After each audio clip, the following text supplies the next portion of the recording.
Llega un momento, quizá un momento como este que estamos viviendo, el de la pandemia,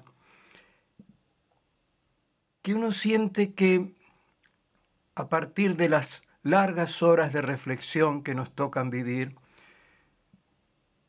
todas las coordenadas de la vida, de la larga vida, que en mi caso ya ronda los 80, soy Ariel Quiroga, todas esas coordenadas que estaban como dispersas se juntan y toman un sentido único. Muchas veces me he preguntado, y me lo han preguntado, ¿por qué teniendo yo,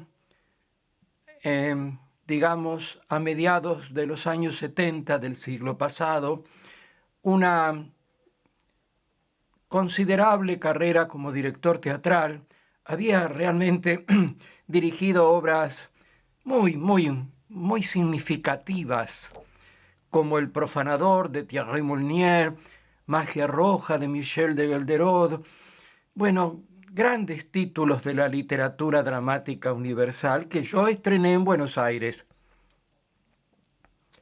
Y sin embargo, un buen día rompo con todo ese teatro profesional, digamos, y me dedico a crear un teatro de aprendices, de iniciados en la Universidad de Buenos Aires. Estoy hablando del año 1974, cuando de improviso le propongo a un director de cultura, un tipo puesto a dedo además en ese momento, crear un teatro universitario de repertorio.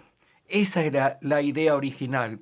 Un teatro hecho con universitarios, como existen desde hace siglos en la mayoría de los países europeos, sobre todo, en Heidelberg, en Alcalá de Henares, en la Sorbona, en París, los legendarios teatros hechos por universitarios que coincidían generalmente con las fiestas universitarias, las celebraciones de fin de curso, ¿no es cierto? Donde los estudiantes salían a las calles en una algarabía total y se celebraba el fin de las tareas de estudio hasta el año siguiente, que volvían a alojarse en esas universidades que son como pequeños pueblos, pequeñas ciudades donde los estudiantes conviven todo el año lectivo, ¿no es cierto? Bueno, un buen día yo abandono lo que sería así el teatro profesional y dedico todo el resto de mi carrera teatral, que fueron 10 años más, a hacer teatro con universitarios, estudiantes de todas las carreras. Bueno, ¿qué tengo acá? La Nación. La Nación del 26 de noviembre de 1959. Se publica allí lo que para mí fue mi primer crítica en el diario La Nación. Yo tenía 19 años, había montado una obra de Hugo Betti, un autor que fue siempre uno de mis favoritos, Hugo Betti, italiano. Había montado La casa sobre el agua en un teatro céntrico y aparece en La Nación ese 26 de noviembre de 1959 una extensa crítica de toda una columna que en realidad puedo decir me alaba bastante. Dice: Ariel Quiroga dirigió el espectáculo e interpretó el papel de Lucas con todo acierto. Sus gestos delinearon con precisión el personaje y su recitación tradujo fielmente su exaltada fantasía. Yo me volví loco. Después las críticas las tiré todas. Me quedé con esta nada más, mi primer crítica. Pero significaba mucho para mí tener una crítica de toda una columna a los 19 años. ¿Y qué pasa? Al lado de esa crítica, que era mi comienzo, digamos, estaba el final, la nota necrológica de uno de los más grandes y admirados y queridos actores de todos los tiempos, que conocíamos a través del cine, pero que había sido quizá el más grande actor teatral de Francia, Gérard Philippe. La nota necrológica de Gérard Philippe, que fallecía no se sabe muy bien de qué, a los 36 años. Gerard Philippe, que lo habíamos visto en tantas películas, con ese rostro melancólico, esa figura como del Quijote, una figura que se esfumaba en las imágenes de la pantalla, y con un poder de comunicatividad. Había estado en Buenos Aires en el Teatro Cervantes con la compañía de Jean Vilar, pero bueno, yo no pude ir a verlo porque era muy caro. Había venido nada menos que con María Casares, Gerard Philippe, dirigido por Jean Vilar, el Teatro Nacional Popular de Francia. ¿Y qué pasa? El Teatro Nacional Popular de Francia trabajaba bajo la práctica del repertorio, que es hacer en una misma semana 4, 5, 6 obras diferentes de diferentes estilos, de diferentes épocas. El repertorio era algo que no se hacía en Buenos Aires.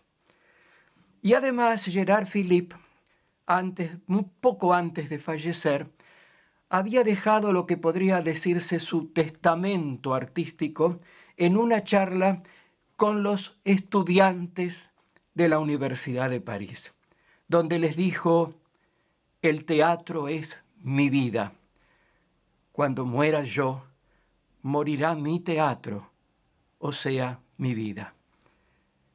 Gerard Philippe y los jóvenes estudiantes a los que les legó su última voluntad de que su teatro y su vida estuviesen juntos hasta el instante de la despedida final. Y además Gerard Philippe había estado en un teatro haciendo el Cid de Corneille, Lorenzaccio de Musset, grandes obras, en un teatro que practicaba el repertorio. Y ahora entiendo, tantos años después, qué fui a hacer yo a la Universidad de Buenos Aires cuando propuse crear un teatro universitario de repertorio. A hacer el repertorio y con estudiantes universitarios a los que Gerard Philippe les había legado su testamento artístico. Y en el teatro de la Universidad de Buenos Aires, lo que yo no había podido hacer en los teatros profesionales, porque los profesionales no quieren aprender 6 obras y darlas a la vez, quieren una sola y que tenga éxito.